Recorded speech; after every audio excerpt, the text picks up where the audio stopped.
Me toca hablar de sanando al sanador, pero estamos hablando hoy específicamente, el tema asignado es el síndrome del temor a lo desconocido. En el sanador, el síndrome del temor a lo desconocido. Y quiero decir que no importa la posición que uno tenga, no importa cuánta gente usted tenga en su congregación o en su ministerio o en su empresa, cuánta gente usted dirija, siempre habrá en usted alguna aprensión de cosas que de repente podrían de alguna forma afectar o influir en lo que usted está haciendo en su círculo de influencia. Así que es importante siempre tener una visión clara de la gente que nos rodea y de las cosas que suceden alrededor de nosotros como líderes y cómo mantener nuestra vida sana en medio de conflictos y problemas que se suscitan, sobre todo con la gente que está más cerca de nosotros. Eso me voy a enfocar, la gente que está más cerca de nosotros, que muchas veces son la gente que supone que son las más que ayudan, las más que cooperan, las más que trabajan, pero muchas veces también pueden ser las personas de mayor influencia negativa contra nuestro trabajo y que pueden causarnos mayores problemas. Entonces en el Salmo 42, que alguien ya había leído ese Salmo, quiero volver ahí, Salmo 42, verso 8 al 10, dice, hablando David, al Señor de mañana Jehová su misericordia le enviará. Mandará Jehová su misericordia y de noche su canción será conmigo. Día y noche estará la misericordia de Dios con su ungido, con aquel que es un sanador. Y oración al Dios de mi vida. Diré a Dios, roca mía, ¿por qué te has olvidado de mí? ¿Por qué andaré yo enlutado por la opresión del enemigo? Ponga asunto allí en la palabra enlutado y opresión del enemigo. ¿De dónde viene esa opresión? ¿Quiénes son los enemigos? Ponga atención. Mientras me están quebrantando mis huesos, mis enemigos me afrentan diciéndome cada día, ¿dónde está tu Dios? Y luego David dice, me acordaré de estas cosas y derramaré mi alma delante de ti, como fui yo delante de la multitud a tu casa y conduje a la multitud del pueblo al pueblo en fiesta. David está hablando de cómo él, como líder de la nación, como líder ahora de la parte que pudo dominar en la nación, que después eventualmente toda la nación se unió a él, como su responsabilidad de guiar a la gente a la casa de Dios y su responsabilidad de no dejarse influenciar por gente y por temores que estaban dentro de su reino, no enemigos de afuera, no los filisteos solamente, no la gente que estaba, los cananeos que vivían fuera de su territorio, pero más bien gente que está adentro, gente que tiene influencia, gente que conoce la vida del sanador, gente que está tan cerca que puede tratar con él. Alguien me dijo en una ocasión que Judas no puede ser Judas, a no ser que esté tan cerca de ti que te pueda besar la mejilla. Entonces, es muy importante siempre tener un concepto claro de con quién andamos, quiénes son la gente con la que contamos y cómo son y cuál es su relación con nosotros. Esto es muy importante para que usted pueda tener como sanador la paz de poder operar y dirigir lo que Dios ha puesto en sus manos de una manera correcta, sin prejuicios de ninguna forma y sin que nadie tuerza lo que usted quiera hacer. Si hay algo que causa temor o desconcierto, es el temor a lo desconocido. La gente teme a todo lo que desconoce. Por eso es importante saber que Dios nos dio ojos para mirar lo que está alrededor de nosotros, nos dio un sentido para entenderlo, nos dio oídos para escuchar lo que puede estar amenazándonos alrededor, un olfato aún para olfatear las cosas que nos rodean. Dios nos ha dado capacidades para que nosotros podamos vivir una vida donde no tengamos que tener temor a lo desconocido, porque podamos escudriñar lo que está alrededor de nosotros y el saber, el conocer las cosas nos da cierto grado de confianza y tranquilidad. Pero cuando uno está en un cuarto oscuro, y nunca he entrado ahí. y no sabe lo que va a encontrar. Pues el temor se apodera de uno, la aprensión, porque uno no tiene conocimiento del contenido de ese cuarto por cuanto está oscuro. Por eso que mientras más uno conozca la gente que está con uno, lo que está alrededor de nosotros, las situaciones que estamos viviendo, mientras más uno tenga conocimiento del corazón de la gente que nos acompaña, menos temor tendrá entonces el ungido, menos temor tendrá el sanador de poder operar en medio de la gente, porque nuestra tarea es sanar a otros. Pero para sanarlo tenemos que nosotros tener una conciencia clara de lo que está rodeándonos. Muy importante. Entonces, David es un hombre valiente, es conocido como un hombre con un corazón extraordinario, un hombre valiente. Dios lo llamó y le dio una unción sobrenatural. Lo hizo un hombre valiente, pero aún así David se encontró temiendo por su futuro, muchas veces temiendo por su vida, por su llamado, por su posición, temiendo por su familia. En diversas ocasiones él tuvo que enfrentar temores de todas estas cosas, y la mayor parte de los temores eran provocados, no fueron provocados por guerras externas, sino por revueltas internas, por personas que estaban dentro de su reino y que procuraban de repente, no estando de acuerdo con él, tomar y posesionarse en el lugar que David tenía. El Salmo 42 es un buen ejemplo de ello. Los ungidos también tienen sus propios temores, aunque Dios les haya asegurado que está con ellos. Una cosa es que Dios nos diga, estoy contigo, y otra cosa es las dificultades, las luchas que uno enfrenta diariamente, que a veces en medio de esas confusiones, tormentas y voces que hablan de todos lados, se puede olvidar uno de que Dios le dijo, estoy contigo. Yo recuerdo hace como 3 años, estando yo en un tiempo de bastante dificultad y un poco de confusión. Llegué a una reunión en un país de América Latina, no conocí ahí a algunos de los predicadores, y un predicador brasileiro se me acercó sin conocerme, delante de la congregación, dijo, tengo una palabra para este pastor que está aquí, y me dio la palabra y me dijo, te voy a decir algo, tú eres mi hijo, yo te llamo hijo porque tú me llamas a mi padre, tú me tratas de padre. Y cuando me dijo eso, yo entendí que era Dios, porque mi relación con Dios es con el Padre. Yo siempre he orado al Padre en el nombre de Jesús, claro está, y sé de la función del Espíritu Santo en nuestra relación con el Padre, pero sin embargo, mi oración no es al Espíritu Santo ni es al Hijo, es al Padre en el nombre de Jesús. Yo he tenido una particularidad de que siempre me he dirigido al Padre. Entonces, cuando me dijo eso, yo puse atención, dije, esto es Dios que me está hablando, y comenzó a hablarme acerca de dificultades, temores que vendrían, situaciones que se van a desatar, pero me dijo, yo estoy contigo, no tengas temor, yo voy a estar contigo en todo esto. Yo entendí que era Dios. Sin embargo, después llegan dificultades, llegan luchas, llegan problemas, gente se levanta, pasan situaciones que uno no espera, y como que uno tiende a flaquear. El sanador tiende a flaquear en la palabra que ha recibido. Por eso es importante volver a la palabra. David dice, me acordaré de ti desde la tierra de mi sal, desde el monte, y comienza a decir, me acordaré de ti desde los lugares donde me has librado, desde los lugares donde te has aparecido a mí, me acordaré de ti. Y eso me dará fortaleza para reafirmar que aunque estoy en dificultades, tú estás conmigo.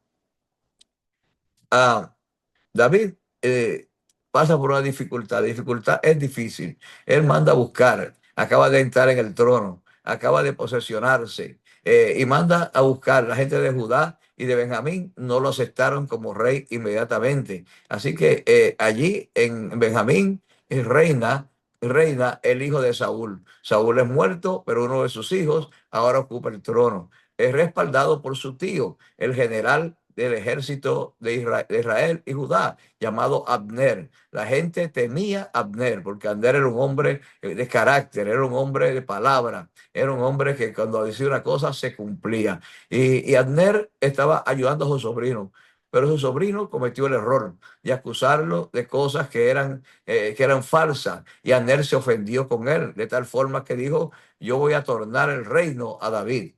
no te voy a ayudar más, me voy a tornar a David y le voy a entregar el reino, le voy a entregar a toda la gente que está con nosotros, ya no voy a pelear más contra los hombres de David, ahora me voy a aliar con él. Y se fue e hizo un pacto con David, hizo una alianza. David se alegró de que Abner se pasara a sus filas y le dijo a Abner, regresa y ve a decir al pueblo, al pueblo de Judá, que yo voy a ser su rey, que ellos son míos, que son carne de mi carne, hueso de mi hueso. Y cuando regreses, te voy a hacer a ti general en lugar de Joab. Muy importante, Joab era el general del ejército de David. ¿Quién era Joab? Era uno de los hijos de Sarbia. Sarbia es una mujer, naturalmente, y Sarbia, según la historia, es la hermana, una hermana de hermanas mayor de David. Ella es hermana mayor de David. Así que los hijos de Sarbia, que eran tres, era Joab, Asael, que era alguien que era sumamente veloz, y Abisai. Estos tres hombres que eran hijos de Salvia eran hermanos y eran sobrinos, por lo tanto, de David. Sin embargo, como David era el más joven en su casa y Salvia la más vieja de su casa, seguramente que Joab era en edad tan quizás con la misma edad de David, contemporáneo con David. Estos tres sobrinos se unieron al ejército de David. Ahora, ¿cómo llegó Joab a ser general del ejército de Israel y de David? Cuando David conquistó la fortaleza de los jebuseos lo retaron: tú no puedes entrar aquí, porque aquí no puede entrar nadie, porque estamos en una montaña, esto es inexpugnable, nadie puede conquistarnos. Y retaron a David. Y David dijo: el que primero llegue allá a la ciudad, a Jebú, y conquiste allá, ese será el que dirigirá al pueblo, será mi general. Y se esforzó Joab, llegó primero, y como llegó primero y conquistó primero, lo hicieron jefe de los ejércitos. Ahora, él no era jefe de los ejércitos porque David lo escogió por sus méritos, sino porque David habló, quizás el ungido habló quizás demasiado, con demasiada premura, y puso a alguien allí que de repente no era la persona ideal, pero lo colocó porque habló con premura, habló en la emoción, quizás dijo algo que no debió decir. Y ahora este hombre se convierte en una piedra en el zapato de David la vida entera. Todo el tiempo que vivió David, Joab fue un enemigo interno de él, en muchas formas. Este caso, cuando David le ofrece a Abner ser general, y Joab se entera, y Abner se va para reunir a la gente y para hablarle al pueblo. Cuando está ya lejos, recibe un mensaje, y el mensaje es de Joab, el general del ejército de David todavía, el presente general, y le dice: quiero que regrese, el rey ha dicho que regreses. Y Joab creyó, y Abner creyó la palabra de Joab, la palabra engañosa. Así que regresó pensando que David lo estaba llamando, cuando David le había dado instrucciones: vete a tu pueblo y reúnelo y después regresa. Ahora él va regresando, supuestamente porque Joab le mandó a decir que David lo necesitaba. Y cuando regresa, ¿con quién se encuentra? Se encuentra con Joab. Y Joab, que tenía con él rencor por causa de una guerra anterior que había habido entre la gente de Abner, los hombres de Abner y los de David. Y en esa guerra, Asael, que era un imprudente, el hermano menor de Joab, había provocado que Abner lo matara. Y Abner lo había matado en la guerra, pero en guerra muere mucha gente. No era un asunto de que lo asesinó, ni siquiera quería matarlo, se lo advirtió muchas veces, pero el muchacho seguía persiguiéndolo hasta que no quedó otra alternativa que matarlo. Y ahora Joab quiere vengarse de Abner, y lo mata cobardemente, un acto de traición. Lo manda a buscar y supuestamente lo besa, como que son amigos, pero y allí mismo, en acto de traición, mata a Abner. Y Abner cae tendido allí en territorio de David. Este acto fue concebido por toda la gente del pueblo, como que David mandó a matar a Abner. Y David lloró mucho por esto, se afligió, porque él amaba a Abner, y tuvo que hacer declaraciones para que la gente supiera que este mal, que esta traición no venía de parte del rey, sino que esto había sido tramado por Joab, su general, y la gente que estaba con él sin el permiso de David. Y esto es importante porque a veces nosotros estamos en muchas cosas, nombramos personas a muchos lugares y hay personas que toman atributos que no se le dan. Y cuando uno abre los ojos, están tomando atributos que no les pertenecen, ¿verdad? En el liderazgo, puede ser en los grupos familiares, puede ser en el departamento de damas, de caballeros, de jóvenes, de niños, puede ser en las finanzas, puede ser en administración, puede ser en la escuela, en lo que sea. Cualquier cosa que se le haya concedido. Es importante que el ungido siempre tenga conocimiento de lo que pasa en su reino. Y aquellos que Dios ha determinado como sanadores tienen que tener la capacidad de tener conocimiento, no caminar a tienta, sino caminar en revelación de lo que está pasando en su vida, en su ministerio y en sus alrededores. Cuando David se enteró de la muerte de Abner, hizo dos cosas importantes para que el pueblo supiera que él no tenía nada que ver con eso. Él lloró y enlutó a Abner públicamente, nacionalmente, es un luto nacional. Y dijo David, que yo ahora aún soy tierno, soy un rey ungido pero tierno. En otras palabras, soy un nuevo rey. Y estos hombres, los hijos de Sarbia, muy duros me son. Es lo que dice David. Yo no puedo con estos hombres, están en mi ejército, son los generales de mi ejército, pero no puedo con ellos. Jehová del pago al que mal hace conforme a su malicia. Y David hace una declaración pública y enluta a Abner y lo entierra y el pueblo entendió que David no tuvo que ver nada con ese acto de asesinato y traición. Y el pueblo se pegó a David. Sin embargo, David pudo haber perdido allí parte de su gente por causa de esta acción torpe, egoísta y vengativa de Joab. Joab no consultó al rey para hacer esto, sino que lo hizo de su parte. Los hijos de Salvia están en todas las congregaciones. Hay gente que tiene influencia, que tiene posición, que hace cosas notables y cosas buenas, pero que usa estas cosas para intimidar al ungido y tratar de socavar el favor del pueblo por su ungido, tratar de dirigirlo en otro lugar, tratar de dirigir a la gente a otro lugar que no sea al sanador. Y esto es lo que uno tiene que tener cuidado. Alguien que fue un ministro de nuestra congregación me dijo, si yo hubiese querido, me lo dijo así con orgullo, con vanidad, si yo hubiese querido, hubiese llevado a una buena cantidad de la gente de esta iglesia, hablando de nuestra congregación, porque la gente en esta iglesia me quiere, la gente en esta iglesia me sigue. Y yo dije, ajá, bueno, entonces hay que hacer algo, hay que sacarte a ti de la iglesia, ¿verdad? Porque obviamente tú no eres una buena influencia para la gente de esta congregación. Porque si tú eres un líder en la iglesia, tú tienes que estar dirigiendo a la gente al sanador, dirigiendo a la gente al pastor, dirigiendo a las personas al ungido. Y todo lo que uno hace, lo hace en favor del ungido, para que su reino o su mando, su gobierno, en este caso su pastorado, pueda ser afirmado dentro de la iglesia.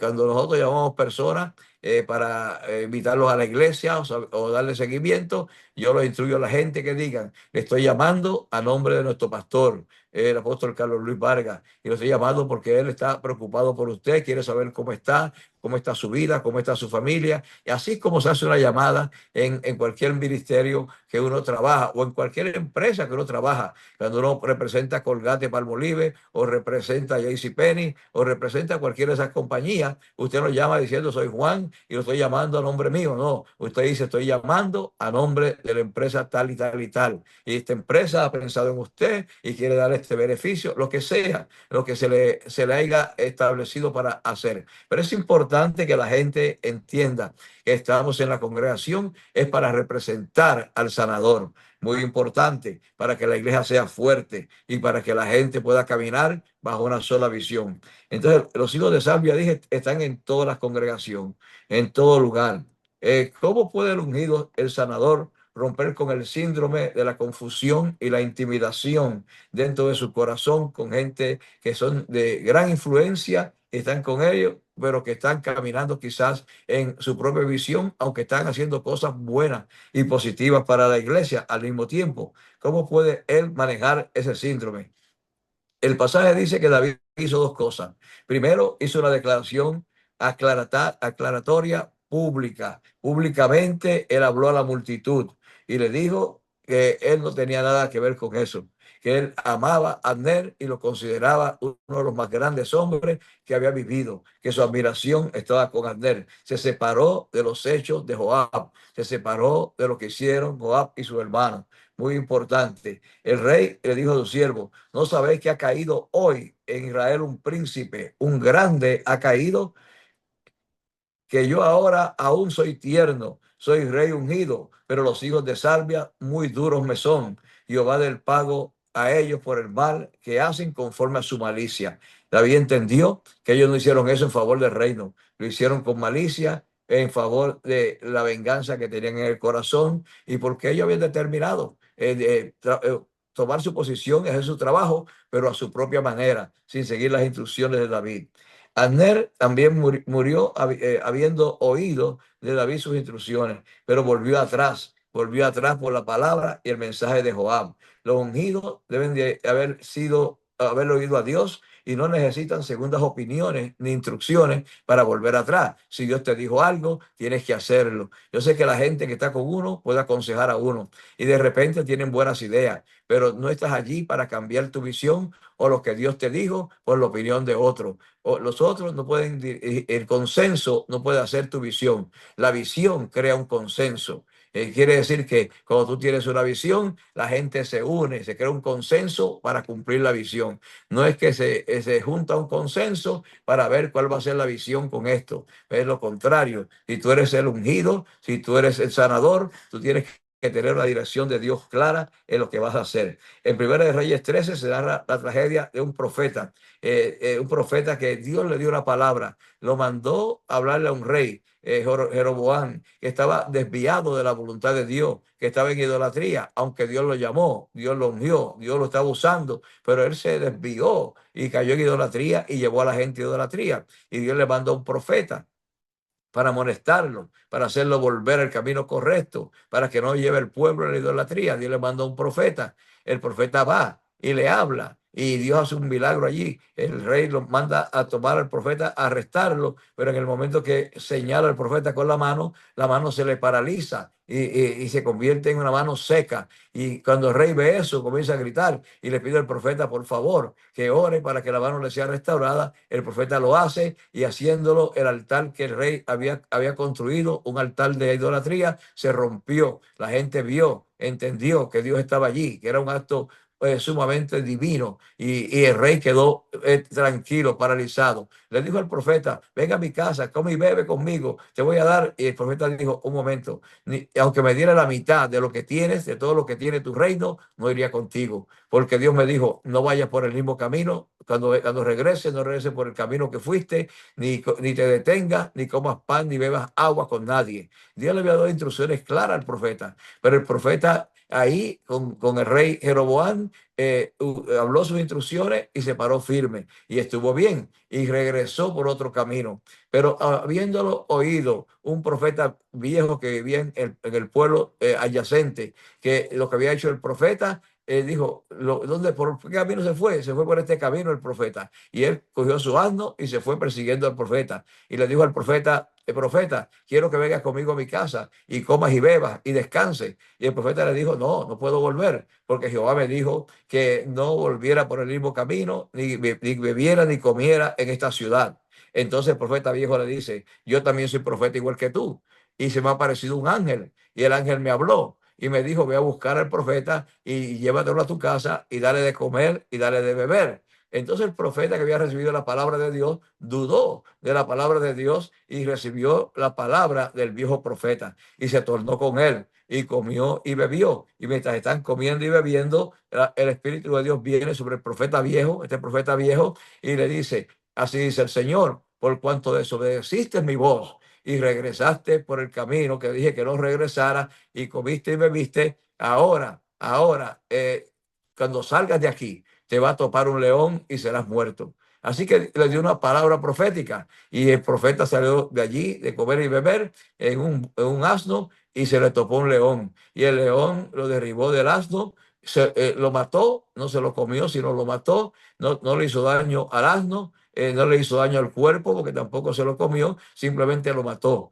Y cuando oyó esto el profeta viejo, fue allá a endecharlo y lo enterró en su tumba y lo endechó diciendo, ay de este profeta que Dios le habló, pero no oyó la voz de Dios, antes más bien oyó voz de hombre. Es importante que el ungido no tenga temor, porque la gente dice, no, que tú tienes que oír mi opinión, porque yo sé lo que digo, porque yo esto y lo otro, Dios me habló a mí y me dijo que hiciéramos esto de tal o cual manera. No, no tengas temor, haz lo que Dios te ha dicho. No haga lo que alguien te dice que Dios le dijo, porque si Dios quiere decirte algo, te lo dirá a ti, te lo confirmará, porque Dios es un Dios que habla y confirma. Entonces hay que vencer el síndrome del temor, el síndrome de la crítica, el síndrome de la murmuración, muchas veces dentro de nuestras congregaciones, para poder dirigir la iglesia en la dirección que el Espíritu Santo quiere que la dirijamos. Así que te dejo estas palabras y confío que tú puedas hacer uso de ellas y que lo que te estoy diciendo hoy te sirva en tu ministerio, te sirva en tu vida para dirigir las cosas de acuerdo a la voluntad de Dios y a la palabra que Dios te ha dado a ti, porque tú eres el sanador, el que tiene la capacidad para sanar, el que tiene la unción para sanar, y todo el que está contigo está para ayudarte en la visión que Dios te dio, no para establecer una nueva visión. Yo te bendigo en el nombre del Señor.